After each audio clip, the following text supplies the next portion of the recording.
Traoré just made history again in the latest election, and the entire continent of Africa is watching with pride, admiration, and renewed hope. The people of Burkina Faso have spoken loud and clear. They've not only voted for a man, they've voted for a movement that challenges the old ways, that demands dignity, and that puts Africa first. Ibrahim Traoré, the young soldier who once stood in the shadows of power, has now become the most powerful symbol of change, courage, and patriotism in modern African history. His victory isn't just political, it's spiritual, it's emotional, and it's historical. This was more than an election. This was a revolution at the ballot box. Streets across Ouagadougou and beyond erupted with music, cheers, tears, and chants of freedom. From the bustling capital to the quiet villages, men, women, and even children flooded the roads, waving flags, raising portraits, and crying out the name of the man who gave them hope, Traoré. And you know why? Because for the first time in a long time, they feel heard, they feel seen, and they feel proud.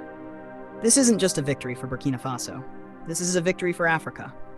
For every forgotten village, for every abandoned youth, for every soldier who stood for truth, Traoré's win is a message. Africa is rising.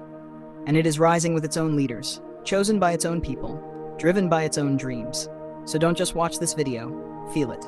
Share this pride. And if you believe in Africa, if you believe in justice, don't forget to like, comment, and subscribe. Join this movement of truth. This election was not ordinary. It was a battle.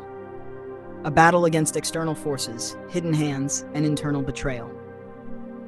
There were many who thought Traoré would not last. There were whispers in dark rooms, predictions by foreign analysts, and strategies to divide the people. But what they didn't understand is that when a leader walks with his people, he cannot be defeated. Traoré didn't campaign with lies.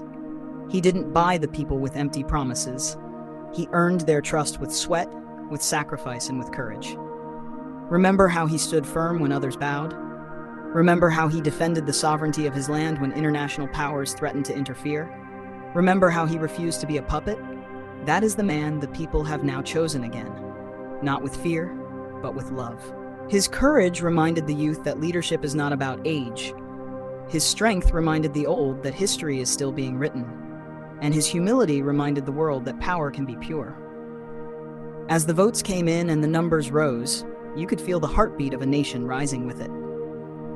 This wasn't just data, it was destiny. The future was being written by the hands of the oppressed, the neglected, the determined. And Traoré, standing tall in his military uniform, didn't just accept victory, he accepted responsibility. And so should we. Let us all carry this victory together. Drop your thoughts in the comments below and let us know what Traoré means to you. Subscribe to this channel if you believe Africa deserves leaders like him. But let's take a moment to reflect. How did we get here? How did a young soldier rise to become the symbol of a nation? It began not in the corridors of power, but in the heart of the battlefield. Traoré was one of us. He was not born into luxury or privilege. He grew up with a dream to serve, to protect, to defend. And when the time came, he did not hesitate. While many chose comfort, Traoré chose country. He marched with his brothers in arms. He led missions into dangerous territories. He stood in front of bullets when others ran for safety. His bravery was not for medals, but for meaning. And that is why when the old regime collapsed, the people did not look to foreign embassies or old politicians. They looked to him. Because they saw a man of action, not words. A man of purpose, not pride. And in him, they saw themselves. His first term was not easy. He faced threats, sanctions, betrayals, and even plots against his life.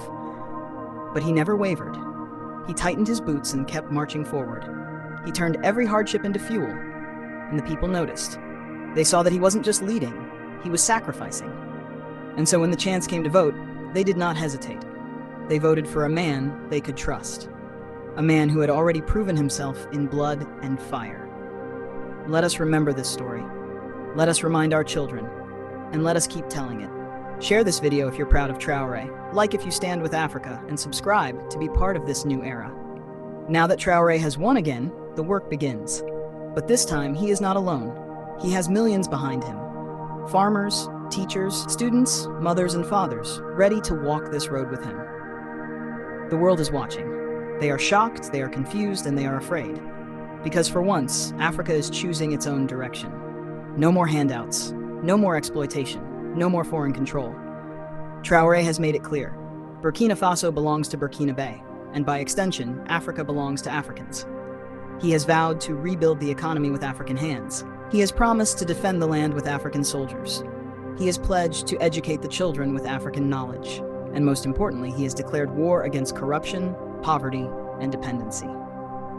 This is a new era, not just for Burkina Faso, but for every African child watching from afar. If you're in Nigeria, Ghana, Mali, Senegal, Kenya, Congo, or anywhere else, this is your victory too.